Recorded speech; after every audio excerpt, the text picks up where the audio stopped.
हाय family, तो हेमा नैना blog में सभी का स्वागत है, सभी का वेलकम है। आप सभी कैसे हो? आशा करते सब अच्छे होंगे और अपने अपने काम में व्यस्त होंगे। तो कैसे हो सभी? तो शाम के बज रहे हैं 5, तो 5 बज चुके हैं और मैं कर रही हूँ वीडियो शूट। तो कैसे हो? मेरे चैनल में नए हो, चैनल को सब्सक्राइब करें, लाइक करें, कमेंट करें, शेयर करें। तो मैं आपकी प्यारी हेमलता और मेरा हेमा नैना ब्लॉग, पूरा नाम मेरा हेमलता है, लेकिन मेरी यूट्यूब की आईडी है हेमा नैना ब्लॉग के नाम से। तो ये साड़ी मिली है मुझे यूट्यूब की वजह से, क्योंकि यूट्यूब से मुझे ऐप मिला था फ्लिपकार्ट। तो ये साड़ी मुझे मिली है। कैसी साड़ी लगी है मुझे ज़रूर बताना कमेंट में। तो ये साड़ी ऑर्डर की थी, पहली बार मैंने कुछ ऑर्डर किया था। मुझे नहीं पता था, जीमेल पे मैसेज आ रहे थे काफ़ी कि कुछ ऑर्डर करो करो करो। तो मैं बोली कैसे करूँ, क्या करूँ। तो फिर मुझे नहीं पता था कि मतलब ऐसे ऑर्डर भी किया जाता है। लेकिन जब मैंने ऑर्डर किया तो मुझे ये साड़ी मिली। तो मुझे ये साड़ी कैसी लग रही है, क्योंकि ऑर्डर आ गई थी, ये मुझे कम से कम 15 दिन हो गए जब आ गई थी ये साड़ी। लेकिन मैंने वीडियो नहीं बनाई थी पहनकर। वैसे तो मैंने वीडियो बना दी थी कि जैसे मुझे गिफ्ट है वो मुझे मिल चुका है। तो लेकिन वैसे मैंने नहीं बनाई थी, क्योंकि लाइट कम है, लाइट जला लूँ। क्योंकि अगर लाइट जला दूँगी तो पंखा बंद हो जाएगा, क्योंकि इसमें एक ही प्लग है और एक जरा अंदर की लाइट को। तो लाइट जला लेती हूँ। तो आप देख रही है अच्छे से, मुझे हिल रही है जाकि जी। तो पल्ले की साइड है, कहा करें गरीबी में आटो गीलो है, लाइट भी धोखो दे जाए, है ना, सब कुछ धोखो दे जाए, गरीबी में आटो गीलो। तो मुझे ये साड़ी कैसी लग रही है, आप भी प्लीज़ जल्दी जाएं, ऑर्डर करें फ्लिपकार्ट से। और मैंने लिंक दे दूँगी अपनी आईडी में, तो जाके आप कर लेना। तो साड़ी बहुत अच्छी है, मुझे तो बहुत पसंद आई और मुझे तो बहुत अच्छी लग रही है। हल्की साड़ी है और बहुत मस्त लग रही है, बहुत अच्छी लग रही है। इतनी तारीफ करूँ उतनी कम है।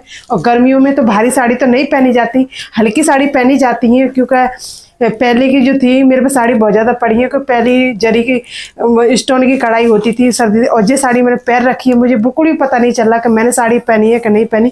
और मन भी नहीं कर रहा उतारने के लिए, भले ही मैं कुछ सारा काम कर लूँगी घर का, मुझे पता भी नहीं चलेगा कि मैंने साड़ी पहनी कि नहीं पहनी। मुझे तो साड़ी बहुत अच्छी लग रही है, बहुत अच्छी, बहुत हल्की है। तो प्लीज़ जल्दी जाओ फ्लिपकार्ट पर, आप भी ऑर्डर करो साड़ी और पहनो, चमकाओ। और सस्ती की सस्ती, और इतना महंगी भी नहीं, सस्ती मतलब सस्ते दामों में अच्छी साड़ी लो। और मैं तो कहती थी कि इतना महंगी साड़ी इतनी महंगी है, लेकिन जिस किसी ने मैंने सब दिखाया सबको, तो सबने बोला कि आपकी साड़ी बहुत अच्छी है, मतलब बहुत अच्छी है और मतलब अच्छी लग रही है। तो मैं कि चलो मेरे पैसे वसूल तो हो गए और गिफ्ट भी अच्छा लगा। तो कैसा लगा तो मुझे ज़रूर बताना। आप सभी कहते हो कि वीडियो बनाते हो खाली कुछ नहीं मिलता, तो देखो वीडियो भी बनाना एक काम है, जी वीडियो बनाना भी एक काम है। जी नहीं कि ना जी हम वीडियो बना रहे हैं, घर को भी संभालना, वीडियो भी बनाना, लेकिन सबकी नज़रों में गलत है। गलत ये कुछ भी नहीं है, क्योंकि ये भी एक काम है, लेकिन सबको लगता है हम गलत हैं। तो गलत बिल्कुल भी नहीं है, आप भी सब वीडियो बना सकते हो। लेकिन जो आप में हुनर है, किसी में डांस का हुनर है, किसी में खाने का हुनर है, अपना हुनर दिखाओ। ये नहीं कि ना मैं डांस कर रही हूँ तो आप भी डांस करो, नहीं, जो आप पे आता हो वो दिखाओ। मेरे पे डांस आता है, मैं डांस दिखाती हूँ। किसी पे खाना आता है, खाना बनाना, तो खाना बनाना दिखाते हैं। जो आप पे आता हो वो काम करो। दुनिया की होड़ मत करो कि जी नाच रही है हम भी नाच लें, ऐसा बिल्कुल मत करो। जो तुम पे आता हो वो करो, ठीक है। तो मिलती हूँ अगले ब्लॉग में, बाय बाय। रात हो गई थी, बारिश थोड़ी सी, लेकिन इतना गर्मी नहीं है। वैसे डेली भी इतनी गर्मी होती थी, लेकिन आज नहीं है। और आज मेरा कूलर जो भाई साहब है आज हो गया सपा, क्योंकि आज जो अंदर का जो इसका वो लग रहा है ना गत्ता, आज वो सपा हो गया। तो आज कूलर चमक गया है, तो आज कूलर देगा ठंडी ठंडी हवा। क्योंकि काफ़ी दिन से इसमें मतलब जो गर्दा है ना, जो कहीं यहाँ रहती हूँ मैं, वहाँ कपड़ों का काम होता है, तो उसकी वजह से ना इस कूलर में बहुत ज़्यादा गर्दा घुस गया था। जो प्रेशर वाला होता है ना, जो गाड़ी धोते हैं बाइक, उससे कूलर की जाली को साफ करवाया, तो कूलर आज चमक गया है। और बस कूलर की तरफ देख रही हूँ, आज भाई ठंडी हवा देगा। क्योंकि जो घास की जो सुराख है ना वो रुक जाते हैं, तो उसकी वजह से ठंडी हवा नहीं दे पाता और पानी भी इतना नहीं फेंक पाता, क्योंकि सबका ध्यान रखना पड़ता है। कैसे अपना अपना सब ध्यान रखते हैं, तो कूलर जो भाई साहब हैं उनका भी ध्यान रखना पड़ता है, नहीं तो वो हमारा ध्यान नहीं रखेंगे गर्मियों में। और इनका तो खास कर ध्यान रखना है कूलर भाई साहब का, क्योंकि गर्मी पड़ रही है, इनका ध्यान नहीं रखेंगे तो जो हमारा ध्यान नहीं रखेंगे और ठंडी ठंडी हमें हवा नहीं देंगे। तो आज मैं काम कर रही हूँ, दोपहर के बज रहे 1 और मेरी सफाई हो चुकी है। क्योंकि जब मेरे पति ड्यूटी जाते हैं जब भी सफाई करती हूँ, उससे पहले अगर मैं सफाई कर दूँ तो मेरे पति देव दोबारा पूरा किचन तहस महस कर देते हैं। उन्हें बस एक चीज़ ले जानी हो, 4 चीज़ को मई के मई रख देते। तो इसलिए जब वो ड्यूटी जाते हैं उसी के बाद ही मैं सफाई करती हूँ घर की। तो ये था मेरा डेली का काम। कहते हैं डेली का काम सबके ज़्यादा होता है, क्या करें।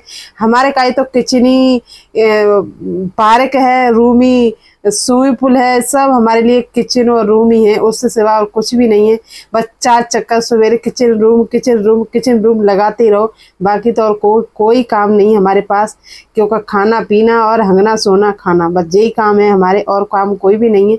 और जाने की सोचो कहीं भी तो उससे पहले पति की राय लेनी पड़ती है। पति सुनाते हैं 4, कहाँ जाओगे, यहीं रहो आराम से। और चाहे आप कहीं चले जाएंगे, लेकिन हम औरतों को ये झाड़ू पोछा से सफाई से फुर्सत मिले तब है ना। क्योंकि भगवान ने पता नहीं औरतों को क्या सोच समझ के बनाया है, भगवान ही जाने। और इधर हो चुकी हूँ मैं तैयार, क्योंकि आज पहली है मैंने ब्लैक साड़ी। तो आप मुझे बताना कमेंट में साड़ी कैसी लग रही है। तो मेरे बच चुके हैं शाम के 4 और मैं बनाने वाली हूँ रील, क्योंकि रील का टाइम हो चुका है। और मैं रील नहीं बनाऊंगी तो आप मुझे सपोर्ट नहीं करोगे और लाइक नहीं दोगे। तो इसलिए आज मैंने ब्लैक साड़ी पहन रखी है। और मैंने ब्लैक साड़ी अपने जीवन में कभी नहीं पहनी, आज पहली बार पहनी है मैंने ब्लैक साड़ी। तो प्लीज़ मुझे कमेंट में बताना कि मुझे साड़ी कैसी लग रही है।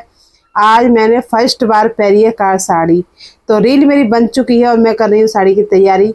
क्योंकि जो साड़ी थी नीचे जो सिलाई थी वो मेरे इरज गई बिछिया में, तो वो थोड़ी सी उधर गई उसकी लेस, और सिल रही है। दूसरी बात, इसका जो एक रंग की जो किनारी होती है ना वो खुली आती है, उस पर कढ़ाई नहीं होती, तो उसको भी साथ के साथ सिल ही दे रही हूँ। क्योंकि जब मशीन को लेके बैठी हूँ, क्योंकि एक बार मशीन लेके बैठी थी तो मैं 4 काम तो निपटा ही देती हूँ। क्योंकि बार मशीन को लेके बैठना, और आज मेरे पास काम भी नहीं थे, फीस भी नहीं आई दुकान पर से, इसलिए मैं सोचूँ कि आज ये काम कर लूँ और साथ के साथ ये भी कर लूँ। और ब्लाउज भी मैंने आज तैयार किए थे और थोड़ी सी कमी रह गई थी उस ब्लाउज में, तो उस ब्लाउज को भी करूँगी। साड़ी के ठोक भी सिलूँगी, क्योंकि सब चीज़ देखनी पड़ती है, घर भी देखना पड़ता है, अपने को भी देखना पड़ता है, तैयार भी होना पड़ता है। क्या करें साहब, जिंदगी है, जीना जरूरी है, तो सब कुछ जरूरी है। कमाओ खाओ और बस।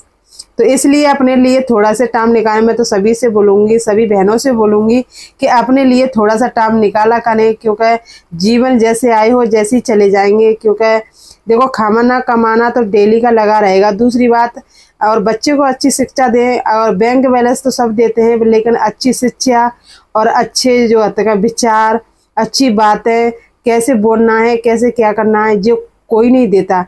तो प्लीज़ मैं तो बोलूँगी अच्छी कमाई के साथ हम बैंक बैलेंस कितना भी दे दें, लेकिन वो 1 मिनट में खिलाई देंगे। अगर देना है तो अच्छे संस्कार दो, तो आपके बच्चे आगे बढ़ें और अपनी कामयाबी पे, अपनी मेहनत पे, जो भी करें अपनी मेहनत पे करें। क्यों कि दूसरे की कमाई तो मतलब 2 मिनट में उड़ाई जाती है।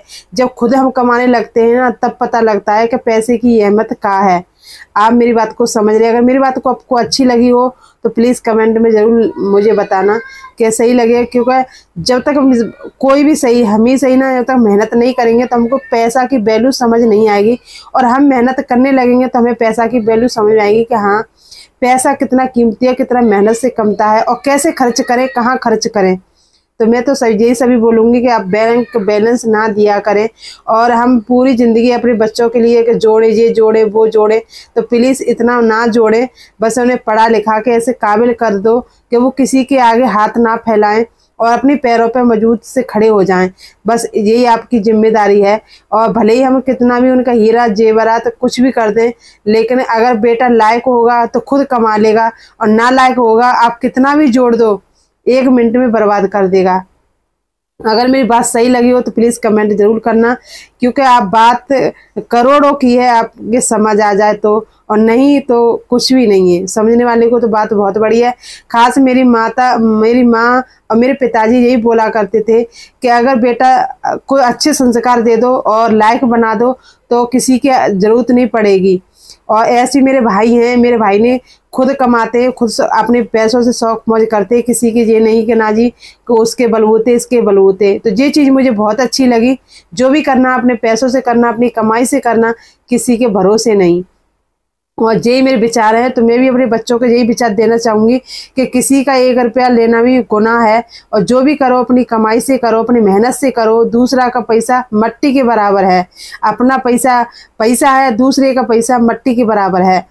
तो मैं तो यही बोलूँगी, अपनी मेहनत करें, अपनी पहचान बनाएं, आगे बढ़ें। और कहते हैं कि आगे जो इंसान बढ़ता है उसकी टांग सब खींचते हैं, और गलत काम कोई करे तो कोई नहीं उसे रोकता।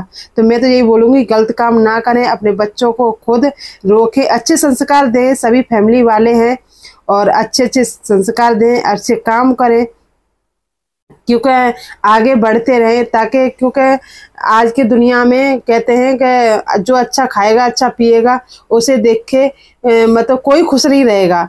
तो इसलिए अपने मतलब आप खुश रहो, मस्त रहो, और कोई क्या कहता है आप कोई मतलब किसी की मत सुनो, आगे बढ़ो, अच्छा करो, आगे बढ़ो। क्योंकि दुनिया की सुनोगे तो दुनिया तो आपको पीछे ही डालेगी। क्योंकि आज दुनिया की, अगर दुनिया की बातों में चला है, उसका घर ही हमेशा बिगड़ा है उसका घर, संवरा नहीं है कोई भी सही। अगर दुनिया की बातों से घर संवरते तो दुनिया का घर बिगड़ता नहीं। और वो ही ज्यादा बोलते हैं जिनके घर खुद पे नहीं संभलते, वो ही सबसे ज्यादा बोलते हैं आज की दुनिया में। आपने देखा होगा कि जिन पे अपने घर संभाले नहीं जा रहे और दूसरे की पंचायत करने चल दिए। तो मैं तो सभी से यही बोलूँगी कि अपने अपने घर को संभालें, और अपने अपने बच्चों पे ध्यान दें कि मेरे बच्चे कैसा है, कहाँ है। और बच्चे को रोकने से पहले बच्चों ये देखो कि बच्चा मेरा कहाँ बैठ रहा है, संगत कैसी है, जिससे बात करता है वो कौन है, कैसा है। बच्चे पर कंट्रोल करने से पहले तो बच्चे को मान जाओ कि मतलब बच्चा जी करता क्या है, किसके साथ बात करता है, जो बात करता है वो सही है, गलत है, सिर्फ ये आप ध्यान दो, ना कि बच्चे पे ध्यान दो। बच्चे पे भी ध्यान दो, और मतलब क्या करता है, फोन में क्या देखता है वो, उस पर ज़्यादा ध्यान दो। क्योंकि आपको ध्यान देना बहुत ज़रूरी है। क्योंकि जो माँ बाप ही हैं वो ध्यान नहीं देते तो उनके बच्चे इसके खातिर बिगड़ जाते हैं। मुझे ऐसे नहीं पता था, लेकिन मैंने अपने सीखा है। तो मैंने अपने भाभीयों से, भैया से सीखा है इतना बड़ा बच्चों को संभालना कैसे करना। क्योंकि जो बच्चा खाली रहेगा उसका शैतान का घर रहेगा। जो बच्चा बिजी रहेगा, कोई भी सही, हम भी सही, चाहे बच्चा सही, तो वो इस तरह इतना बिजी रहेगा, खुश रहेगा। तो मिलती अगले ब्लॉग में, बाय।